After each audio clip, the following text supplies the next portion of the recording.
नमस्कार. डिलिव्हरी झाल्यानंतर पहिल्या 10 दिवसांमध्ये कुठली काळजी घ्यायची ते थोडं शॉर्ट मध्ये बघूया.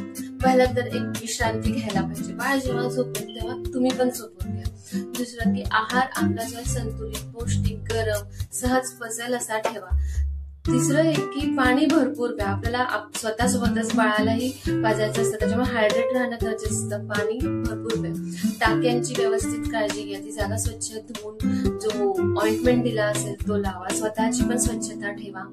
चौथं, डॉक्टरांनी ज्या या काळामध्ये घ्यायला औषधी दिल्या आहेत त्यांचा बरोबर वापर करा, त्यांचा सल्ला घ्या. पाचवं असं की ह्या काळामध्ये व्यायाम करायची गरज नसते, फक्त हलकी हालचाल ठेवा जेणेकरून रक्ताभिसरण व्यवस्थित होईल. जड वजन उचलू नका, कारण पोटाच्या आणि कमरेच्या स्नायूंना विश्रांती घेण्याची गरज असते. नियमित बाळाला स्तनपान करा आणि हार्मोनल चेंजेसमुळे थोडा मूड बदलत असतात तर घरच्यांशी मनमोकळेपणाने बोला, त्यांची मदत घ्या की जेणेकरून तुम्हाला थोडा आराम मिळेल. तुमची काळजी घ्या, बाळाची पण काळजी घ्या. धन्यवाद.